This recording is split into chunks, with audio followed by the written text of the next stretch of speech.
एक शाम 3 दोस्त अर्जुन, मोहित और राकेश मोकला तालाब के चौक में बैठे थे। बातों बातों में अर्जुन बोला, हम सब हवा में बात करते हैं कि हम डरते नहीं। चलो आज रात हवेली में चलते हैं। गांव वालों ने तुरंत चेतावनी दी, मत जाना बेटा, वहां जाने वाला कभी लौट कर नहीं आता। फिर भी तीनों ने न मानते हुए रात के ठीक 12 बजे टॉर्च लेकर हवेली की ओर चल दिए।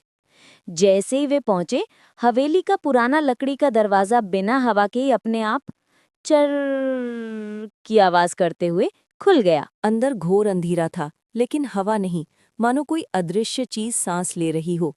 दीवारों पर लगी पुरानी तस्वीरें उनकी हर हरकत पर नजर रखती लग रही थी। अचानक ऊपर की मंजिल से आवाज आई, कौन है यहाँ? तीनों के पैरों तले जमीन खिसक गई। तीसरी डरावनी घटना। मोहित ने हिम्मत बटोरी, चलिए ऊपर, शायद कोई इंसान हो। वे सीढ़ियां चल ही रहे थे कि ऊपर लटका विशाल झूमर अचानक हिलने लगा, धीरे धीरे, तेज, बहुत तेज, और अचानक धड़ाम, झूमर उनके पीछे गिर गया। सीढ़ियां अपने आप बंद हो गईं। अर्जुन ने टॉर्च ऊपर घुमाई। ऊपर एक सफेद साया खड़ा था। वो साया बोला, मैं इस हवेली का मालिक राजा उदय सिंह हूँ। मेरे ही मंत्रियों ने मुझे मारकर इस हवेली में दफना दिया था। जब तक मेरा सच दुनिया को पता नहीं चलेगा, मैं मुक्त नहीं हो पाऊंगा। राकेश डरते हुए बोला, आप चाहते क्या हैं हमसे? राजा की आत्मा बोली, मेरी हवेली के तहखाने में एक संदूक है, उसमें मेरी हत्या का सबूत है। उसे निकालो और सच को मोकला तालाब के लोगों तक पहुंचाओ। 5. भयावह तहखाना। तीनों लड़के तहखाने की ओर बढ़े।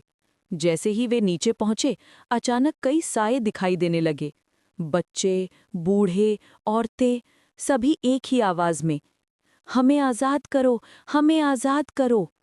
राकेश कांपते हुए संदूक खोलने लगा। अंदर था एक पुराना पत्र, सोने की सिक्के और राजा की हत्या का असली बयान।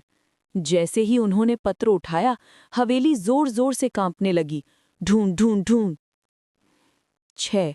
जान की बाजी। भागो! अर्जुन चिल्लाया। तीनों लड़के तेजी से बाहर भागे।